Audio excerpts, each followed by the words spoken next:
Welcome to Oxford News This Week. I'm Elgin Nichols. And I'm Terry Stiles. In this week's news, Jan Flynn receives Teacher of the Year award from the VFW, and Council wants bids for a new police SUV. Stay tuned and learn more about these stories and others. The Oxford News begins right now.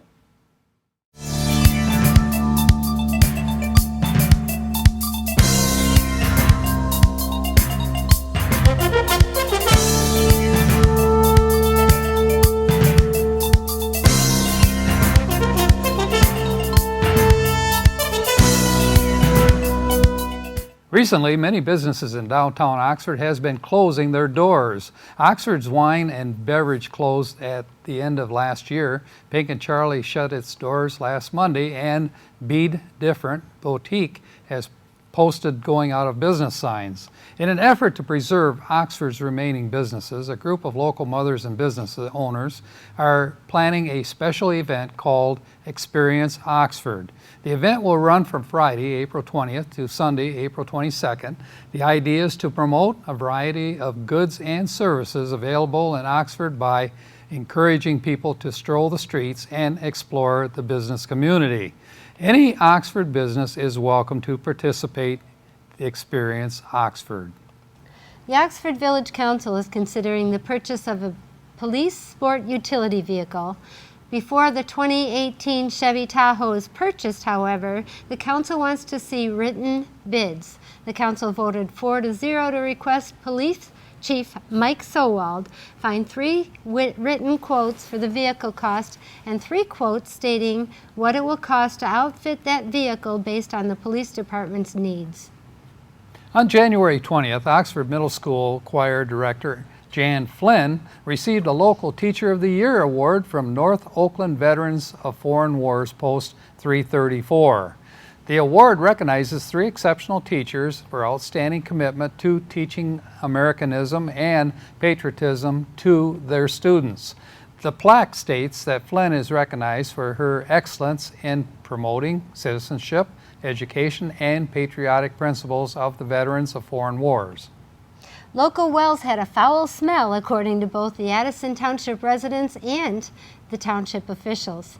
The Addison Township Fire Department received 3 complaints from residents about a rotten egg smell, which was said to be coming from the wells between January 20th and the 21st. Good news, business is booming for the North Oakland Transportation Authority. Last year, NOTA provided nearly 40,000 rides, which is 15% more than 2016. NOTA provides low-cost, public subsidized transportation for senior citizens, individuals with physical or developmental disabilities, and low-income folks living in Oxford, Addison, and Orion Townships, along with the villages of Oxford, Leonard, and Lake Orion. That's it for Oxford News This Week. If you'd like to learn more about these stories and others, you can catch us at our website, occtv.org, on YouTube, and of course on your regular cable channel, Charter Channel 191 and AT&T Channel 99. Coming up soon, John Oceans with the school news and OCTV's very own Cody Wright with the sports report. And you won't want to miss Auto Talk and Science in the News with Dave Kenny. I'm Terry Stiles. Thanks for watching Oxford News This Week, where we bring your news closer to home. Sorry. Very good. That's good. And I'm Elgin Nichols. Remember, always be kind to your friends and neighbors, and thanks for watching.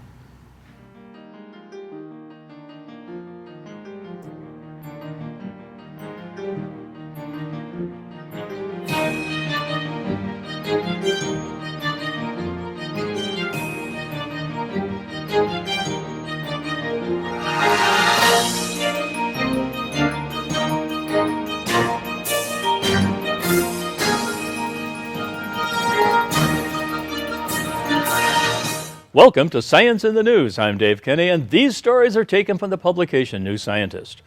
In our first story, we've yet to finish sequencing the entire human genome, but a tiny cheap scanner has helped us fill in a few of the remaining gaps. Some parts of our genome consist of short sequences repeated over and over again. It hasn't been possible to fully sequence such highly repetitive segments because conventional techniques can only read a few hundred DNA letters at a time, so there has been no way to join these pieces up in the right order.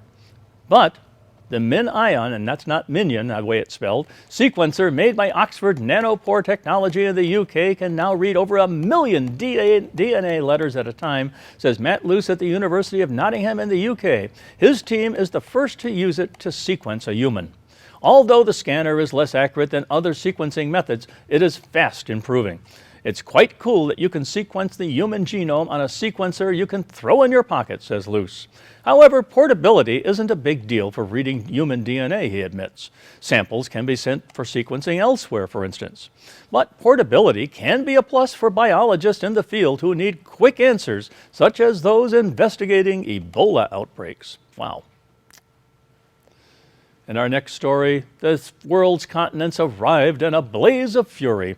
A pressure blowout seems to have caused vast amounts of molten rock to spew out of the earth and harden into solid land. Until about 2.2 million years ago, Earth was mostly underwater. A few small land masses existed, but nothing like the vast continents we have today. To understand how the continents formed, Christopher Spencer at Curtin University in Australia and his colleagues did the most comprehensive audit yet of the global geological record. They found something strange. Almost no volcanic rocks formed between 2.3 and 2.2 billion years ago. Plenty formed before and after, but hardly any formed during this time period, says Spencer. It was like there was this dramatic shutdown. At 2.2 billion years ago, the researchers found a sudden surge in the amount of land produced. They could tell because when magma wells up from underground and crystallizes, the resulting rock has giveaway chemical properties. The researchers believe powerful whirlpool currents in the mantle deep inside the Earth may have been responsible for the lull and flare-up of the geological activity. Between 2.3 and 2.2 billion years ago, they think these currents pulled together any small chunks of land that existed. Once they became stuck in the middle, all volcanic activity on these land fragments pretty much stopped, said Spencer. Over time, heat built up under these static land masses. Eventually, the enormous pressure sparked intense volcanic activity that spewed magma in all directions for millions of years. It would have been similar to how new land is formed today on around Tonga, the island that is, as lava erupts from volcanoes into the sea. All the expanding land masses gradually fused together to form the first supercontinent known as Nuna. The Nuna supercontinent eventually broke into separate continents about 1.5 billion years ago.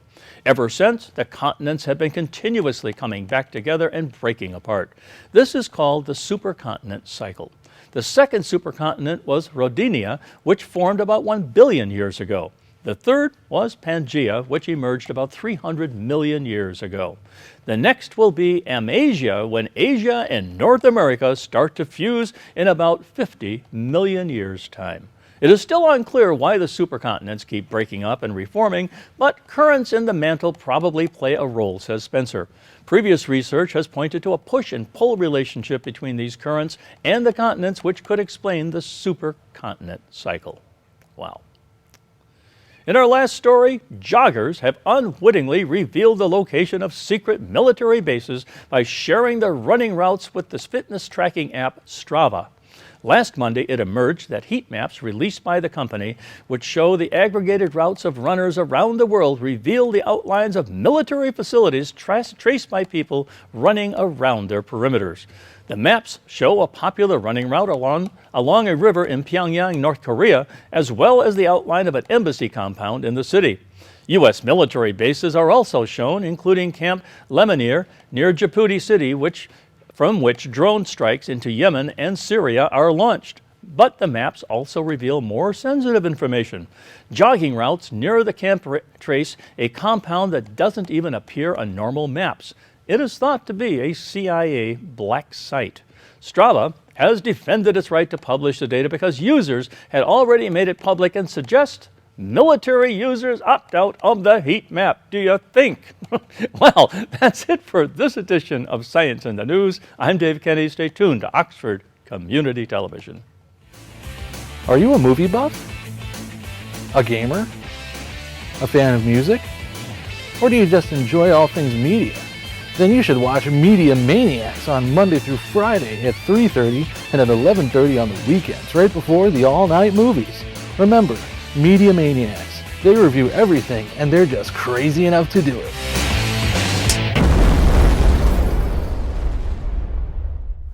I'm John Ochins, and welcome to the Oxford Wildcat School Update. Great news from the folks at the Oxford Early Childhood Program. They earned the top rating from the state of Michigan, and they're thrilled. Here's Director Washia Jackson and Assistant Pat Mueller with the news.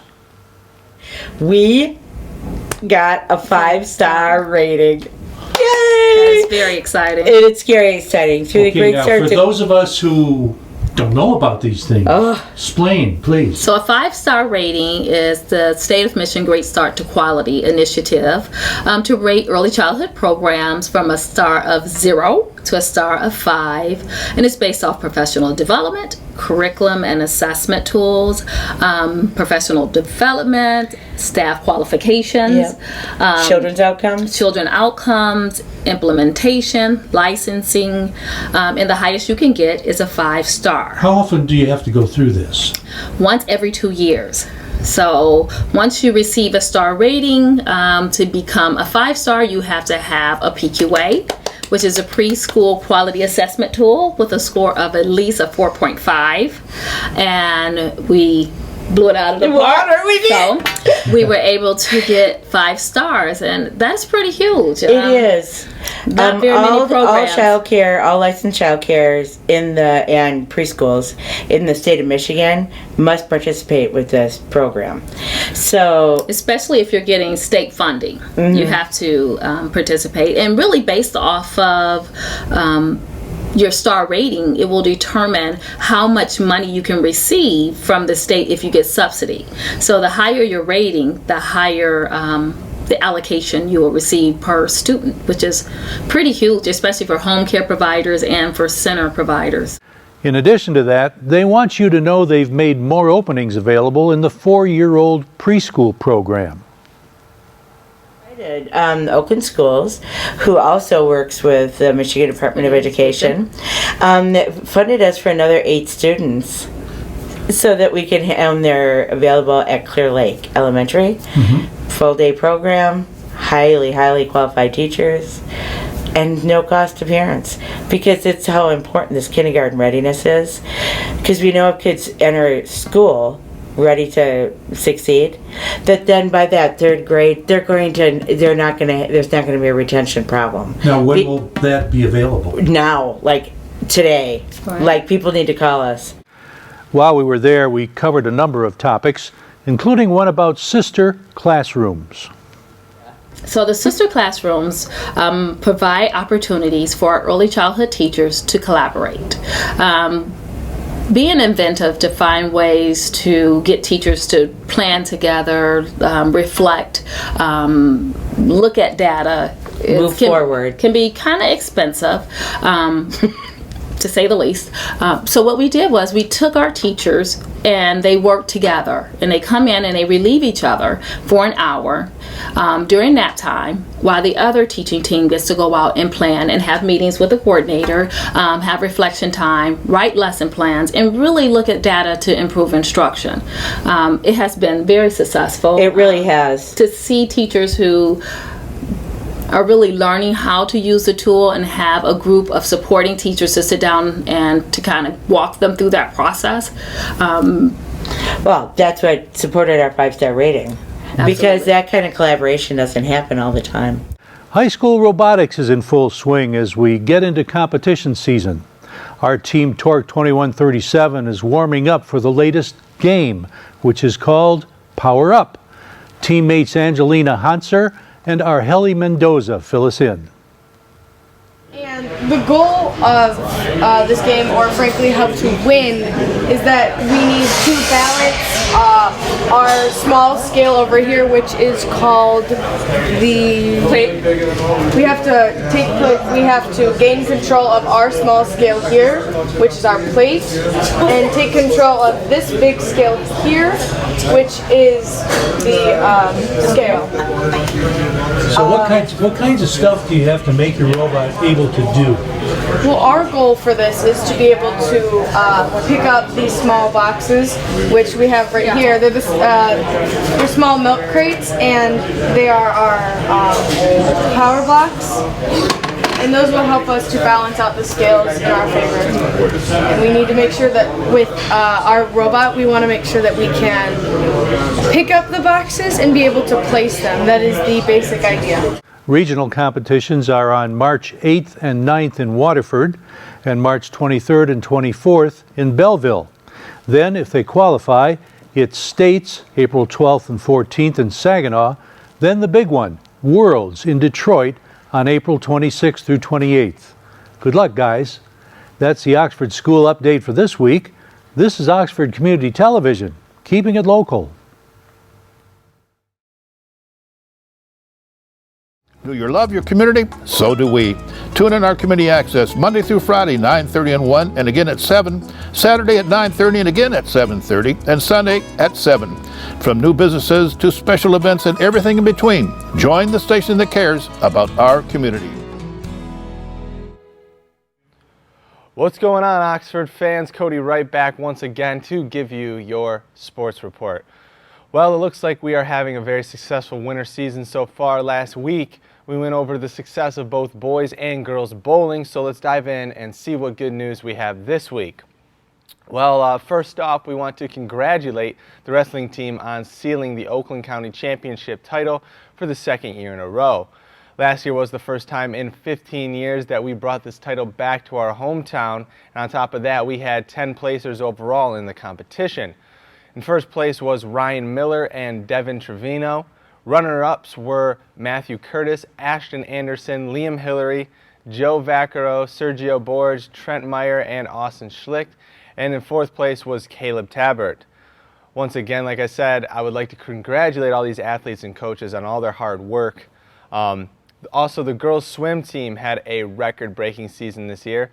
They went undefeated in the OAA Blue Division, which undoubtedly earned them the title of league champs. Individual league championships included Ashley Weltek, Jenna Fissler, Victoria McClanagan, Claire Alexander, Peyton Bailey, Grace Shandstrom, and Rachel Commons. Also, Coach Jacqueline Rank was named coach of the meet, and Commons, Fissler, and McClanagan and Weltek all went to compete in the state swim meet and finished 29th. So like I said, once again, big congratulations to all the girls and coaches for another great season. To change gears a bit, though, the boys basketball team took on Rochester Adams at home on the 30th. We seemed to struggle a bit. It was a tough game. The freshmen did take the win early in the evening. Final score was 48-36. The JV team played well, actually really well. It was a very close game, however. We fell behind by the end of the night. Final score was 48-45. And the varsity team had a tough time as well, and it wasn't close by the end. Final score was 58-38. Also, the Oxford and Avondale United hockey team took on Birmingham United on the road on the 28th. We have been playing very well lately. However, Birmingham was a very tough team, and we lost to a final score of 8-2. And last but certainly not least, the girls basketball team took on Almont on the road on the 30th. They were very successful, both teams coming out with a win. The JV team 31-19 and the varsity team 49-29.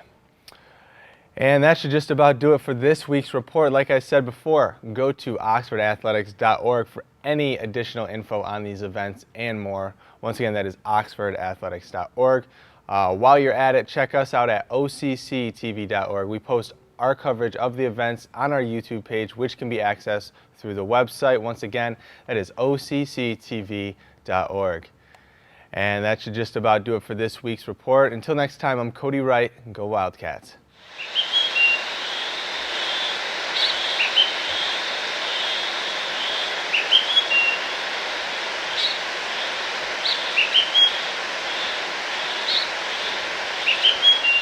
Welcome to this edition of Auto Talk. I'm Dave Kenny, and these stories are taken from the publication Automotive News. In our first story, Fiat Chrysler Automobiles agreed to supply thousands of Chrysler Pacifica minivans to Waymo, Google's self-driving affiliate, for its ride-hailing pilot and public road testing, the two companies said on January 30th. The agreement adds to the 600-vehicle fleet the automaker has already supplied, further cementing a partnership formed in 2016. The companies did not specify the exact number of vehicles involved in the agreement, but Waymo said the volume and timeline would depend on the progress of its self-driving pilots. FCA will supply the first wave of minivans late this year. The Pacificas that FCA supplies to the tech company are specifically designed to integrate Waymo's autonomous and driving hardware and software. By working with a large-scale automaker, the self-driving company is looking to quickly scale the technology for its planned commercial ride-hailing service. In November, Waymo said it would remove the safety drivers from its small-scale ride-hailing pilot in Chandler, Arizona. The company is also performing public road testing in 25 cities, including San Francisco, Metro Detroit, and most recently Atlanta. The partnership with FCA is the only such relationship Waymo has established with an automaker. The tech company was reported to be in talks with Ford Motor Company and Honda Motor Company, though no agreements have emerged. In our next story, in a marketplace that's tiring of old man sedans, can a station wagon really be the answer? That's what Buick is hoping for with the 2018 Regal Tour X, its first wagon in more than 20 years. Buick now expects that the Tour X could account for as much as 50% of Regal sales in the normally wagon-averse U.S., up from earlier expectations of 30%, now the projected low end of the range. We're pretty realistic about where the car market's at, but we're getting some pretty good feedback on it all. Phil Brook, U.S. Vice President of Marketing for Buick and GMC, told Automotive News during a media drive 2 weeks ago. Brook's optimism follows Buick's repositioning of the Regal from a sedan to sportback and wagon models for the 2018 model year. The shift is an attempt to make Buick stand out in the crowded yet declining midsize car segment where Japan's big three automakers set the pace and the Regal brings up the rear. Buick expects the Tour X to attract buyers from the likes of Subaru, Audi, and Volvo. Brook said sees owners of discontinued wagons such as Saab's considering the Tour X. In the early cross-shopping results, Edmunds reports consumers are considering the Tour X alongside vehicles such as the Subaru Outback, Mazda CX-5, and the Regal's own Sportback counterpart. The Tour X does have European roots. It's produced in Germany by Opel, the European arm that GM sold last year to France's PSA Group. But for the small fraternity of wagon lovers, the Buick brand doesn't necessarily have the cachet of European marks. Buick must also combat lingering perceptions of the station wagon, and a Buick one at that, as dowdy vestige of the 1970s. That's why the brand is referring to the all-wheel drive Tour X as a crossover in the truest sense of the word, citing its car-like handling along with versatility and cargo space of a utility vehicle. The Tour X, arriving in dealer showroom this year, is at $29,995, including shipping. That's roughly $4,000 more than the starting price of the Regal Sportback, which went on sale late last year. The Tour X comes standard with a 2-liter 4-cylinder engine with 250 horsepower and 295 pound-feet of torque, all-wheel drive system with active twin clutch, and an 8-speed automatic transmission. The Tour X rounds out their lineup, says Paul Waati, analyst for consulting firm Auto Pacific. It's definitely not going to take away from the Sportback sales. We'll see what happens. And on the recall front, Toyota Motor North America is recalling nearly 49,000 vehicles in the U.S. over an electrical issue that could prevent airbags from deploying during a crash. The recall affects 2016 Prius and Lexus RX models and 2015 to 16 Lexus NX crossovers, Toyota said in a statement on January 31st.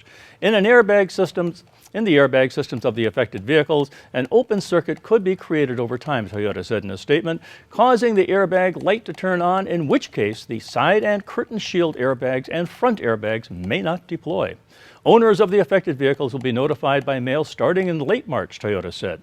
Toyota and Lexus dealerships will check the serial number of the sensors on the recalled vehicles and replace them if needed. A Toyota spokesman declined to comment on whether the company is aware of any injuries or crashes that are related to the recall, citing company policy. Well, that's all for this edition of Auto Talk. I'm Dave Kenny, and as always, may the wind be at your back as you cruise down life's highways. Stay tuned to Oxford Community Television.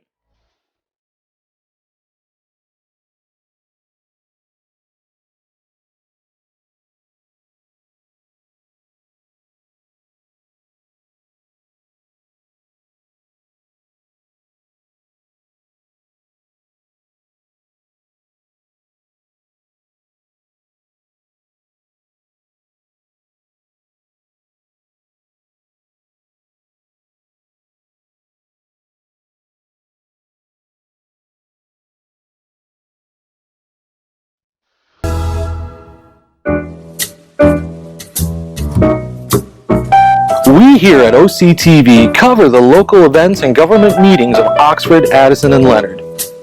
We also produce and edit programs for you viewers out there. With the leadership of our station manager, Bill Service, we have been a very successful team, winning awards from the state of Michigan for Best Electronic Media, giving attention to our local veterans. We also won awards for excellence in directing and educational programs.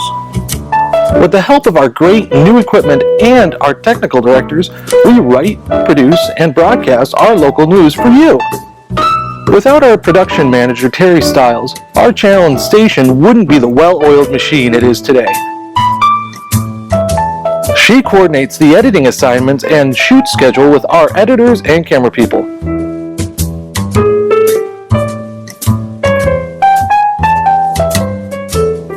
OCTV and its communities make a great team.